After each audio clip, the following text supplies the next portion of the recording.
ಯಾರ್ಯಾರು ಯಾರ್ಯಾರು? ಮಾಮ, ಅಪ್ಪ, ಅಮ್ಮ, ನಾನು, ಅಜ್ಜಿ, ಅಮ್ಮಮ್ಮ ಮಕ್ಕಳು. ಮಧ್ಯರಾತ್ರಿ 12 ಗಂಟೆ. ಮಧ್ಯರಾತ್ರಿ 12 ಗಂಟೆ ಅಂತೆ. ಆ ಕಡೆಯಿಂದ ಬರೋ mister and missus Ramachari,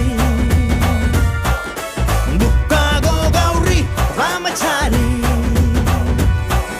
hi guys, welcome back to my YouTube channel. ಇವಾಗ ಟೈಮ್ ಬಂದು 12 ಗಂಟೆ. ಇವಾಗ ಹೊರಡ್ತಾ ಇದ್ದೀವಿ ಎಲ್ಗಮ್ಮ? ಭಗವತಿ ಕೇರಳಗೆ ರಾಜರಾಜೇಶ್ವರ ಟೆಂಪಲ್ಲು ಮತ್ತು ಮಡಕಾಯಿ ಭಗವತಿ ಟೆಂಪಲ್ಗೆ. ಇವಾಗ ಬಿಟ್ಟರೆ ನಾವು ಹೆಚ್ಚು ಕಮ್ಮಿ ಬೆಳಗಿನ ಜಾವ ಬ್ರಾಹ್ಮಿ ಮುಹೂರ್ತ ಟೈಮ್ಗೆ ಹೋಗ್ತೀವಿ. ಆವಾಗಲೇ ದರ್ಶನ ಮಾಡೋದು. ಅಲ್ಲಿ ಏನೇನಾಗುತ್ತೆ ಆ ವಿಡಿಯೋನು ಶೇರ್ ಮಾಡ್ತೀನಿ, ನೋಡಿ ಗೈಸ್. ಹಾಯ್ ಗೈಸ್, ಏನಪ್ಪ ವಿಷಯ ಅಂತಂದರೆ, ನಾವಿವಾಗ ರಾಜರಾಜೇಶ್ವರ ಟೆಂಪಲ್ಗೆ ಬಂದಿದ್ದೀವಿ. ಆ ಟೆಂಪಲ್ ಬಗ್ಗೆ ಸ್ವಲ್ಪ ನಿಮಗೆ ತಿಳಿಸ್ಕೊಡೋಣ ಅಂತ. ಏನಪ್ಪ ಅಂದರೆ, ಈ ದೇವಸ್ಥಾನ ಬೆಳಗ್ಗೆ 4 ಗಂಟೆಯಿಂದ ಮಧ್ಯಾಹ್ನ 12 ಗಂಟೆವರೆಗೂ ಹಾಗೂ ಸಂಜೆ 5 ಗಂಟೆಯಿಂದ ರಾತ್ರಿ 8:30ವರೆಗೂ ಓಪನ್ ಇರುತ್ತೆ. ನೀವು ಆ ಟೈಮಲ್ಲಿ ಬಂದು ದರ್ಶನ ಮಾಡ್ಬೋದು. ಆದರೆ ಲೇಡೀಸ್ ಅಲೋ ಇಲ್ಲ. ಏನಕ್ಕೆ ಅಲೋ ಇಲ್ಲ, ಯಾವ ಟೈಮಲ್ಲಿ ಲೇಡೀಸ್ ದರ್ಶನ ಮಾಡಬೇಕು ಅನ್ನೋದನ್ನ ಮುಂದೆ ಹೇಳ್ತೀನಿ, ಅಲ್ಲಿವರೆಗೂ ವೇಟ್ ಮಾಡಿ. ಈ ದೇವಸ್ಥಾನ ಏನಪ್ಪ ಅಂದರೆ ಶಿವನಿಗೆ ಮೀಸಲಿರುವ ದೇವಸ್ಥಾನ ಅಂತ ಹೇಳ್ತಾರೆ. ಯಾಕಂದರೆ ಇಲ್ಲಿ ಶಿವನೇ ಮುಖ್ಯ ದೇವರಾಗಿರೋದ್ರಿಂದ ಶಿವನ್ಗೆ ಮೀಸಲಾಗಿರುವ ದೇವಸ್ಥಾನ ಅಂತ ಇದನ್ನ ಕರೀತಾರೆ. ಈ ದೇವಸ್ಥಾನ ಶಕ್ತಿ ಪೀಠಗಳಲ್ಲೂ ಒಂದಾಗಿದೆ ಹಾಗೂ ಜ್ಯೋತಿರ್ಲಿಂಗಗಳಲ್ಲೂ ಒಂದಾಗಿದೆ.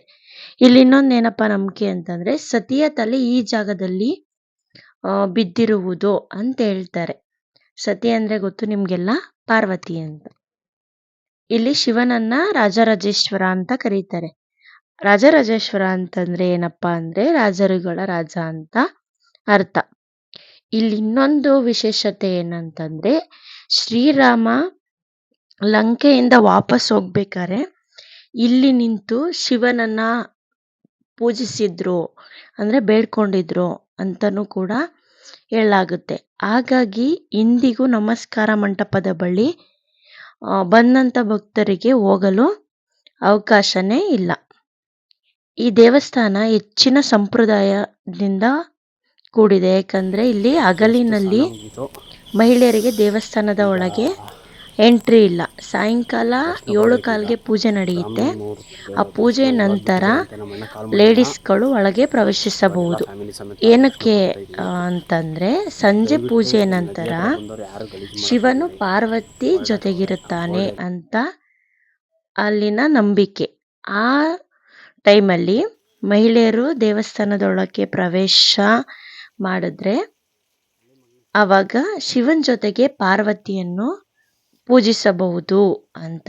ಅದಕ್ಕೆ ಇದೇ ಸರಿಯಾದ ಟೈಮು, ಸಂದರ್ಭ ಅಂತ ಇಲ್ಲಿನ ನಂಬಿಕೆ. ಉಳಿದ ಶಿವನ ದೇವಸ್ಥಾನಗಳಲ್ಲಿ ನಾವೆಲ್ಲ ನೋಡಿದ್ದೀವಿ, ಬಿಲ್ಪತ್ರೆನ ಅರ್ಪಿಸ್ತೀವಿ, ಅಂದರೆ ಕೊಡ್ತೀವಿ. ಆದರೆ ಈ ದೇವಸ್ಥಾನದಲ್ಲಿ ತುಳಸಿ ಮಾತ್ರ ಸ್ವೀಕರಿಸೋದು ಅವರು. ಸಾಮಾನ್ಯವಾಗಿ ನಾವೆಲ್ಲ ಏನು ನಂಬ್ಕೊಂಡಿದ್ದೀವಿ ಅಂದರೆ, ಸೋಮವಾರನೇ ಶಿವನ ವಾರ ಅಂದರೆ ಒಳ್ಳೆಯದು ಅಂತ ನಾವು ಅಂದ್ಕೊಂಡಿದ್ವಿ. ಆದರೆ ಈ ದೇವಸ್ಥಾನದಲ್ಲಿ ಉತ್ತಮ ವಾರ ಯಾವುದು ಅಂದರೆ ಬುಧವಾರ ಶಿವನ ಪೂಜೆ ಮಾಡಿದ್ರೆ ಒಳ್ಳೆಯದು ಅಂತ ಇಲ್ಲಿನ ನಂಬಿಕೆ. ಇನ್ನೊಂದು ವಿಶೇಷತೆ ಏನು ಅಂತಂದರೆ, ಈ ದೇವಸ್ಥಾನದ ಒಳಗಡೆ 5 ವರ್ಷಕ್ಕಿಂತ ಚಿಕ್ಕ ವಯಸ್ಸಿನ ಮಕ್ಕಳನ್ನ ಅಲೋ ಮಾಡಲ್ಲ. ಏನಿದ್ರು ಮಕ್ಕಳಿಗೆ 5 ವರ್ಷದ ಮೇಲಾಗಿರಬೇಕು. ಈ ದೇವಸ್ಥಾನ ಹಲವು ಸಂಪ್ರದಾಯಗಳಿಂದ ಕೂಡಿದೆ ಅಂತ ಆವಾಗಲೇ ಹೇಳಿದೆ. ಹಾಗೆ ಇಲ್ಲಿಗೆ ಯಾವ ರೀತಿ ಬಟ್ಟೆ ಹಾಕ್ಕೊಂಡು ಹೋಗ್ಬೇಕು ಅಂತಂದರೆ, ಲೇಡೀಸ್ ಎಲ್ಲ ಸೀರೆ ಅಥವಾ ಚೂಡಿದಾರ ಹಾಕ್ಕೊಂಡು ಹೋಗ್ಬೇಕು. ಜೆಂಟ್ಸ್ ಎಲ್ಲ ಪಂಚೆ, ಶಲ್ಯ ಇಲ್ಲ ಧೋತಿ ಆ ಥರ ವೇರ್ ಮಾಡ್ಬೋದು. ಇವಾಗ ಇಲ್ಲಿ ದರ್ಶನ ಮುಗೀತು. ರಾಜರಾಜೇಶ್ವರ ಟೆಂಪಲಲ್ಲಿ ದರ್ಶನ ಮುಗೀತು, ನೋಡ್ತಾ ಇರ್ಬೋದು. ನಾವಿವಾಗ ಇಲ್ಲಿಂದ ಹೊರಡ್ತಾ ಇದ್ದೀವಿ. ಇಲ್ಲಿಂದ ನೆಕ್ಸ್ಟ್ ಎಲ್ಲಿಗೆ ಅಂದರೆ ಮಡಕಾಯಿ ಭಗವತಿ ಟೆಂಪಲ್ಗೆ ಹೋಗ್ತಾ ಇದ್ದೀವಿ. ಅಲ್ಲಿ ಹೋಗಿ ಅಲ್ಲಿದು ವಿಡಿಯೋ ಮಾಡ್ತೀವಿ. ಸೊ ಈ ವಿಡಿಯೋ ಇಲ್ಲಿಗೆ ಎಂಡ್ ಆಗುತ್ತೆ. ಹೀಗೆ ನೋಡ್ತಾ ಇರಿ, ಸಬ್ಸ್ಕ್ರೈಬ್ ಮಾಡ್ತಾ ಇರಿ, ಸಪೋರ್ಟ್ ಕೂಡ ಹಂಗೆ ಮಾಡ್ತಾ ಇರಿ. ನಮ್ಮ ಈ ಪುಟ್ಟ ಗೂಡು ಇಲ್ಲಿ ಪ್ರೀತಿಯ ಹಾಡು ಗುನುಗು. ಈ ಸಮಯ ಹೀಗೆ ಇರಲಿ.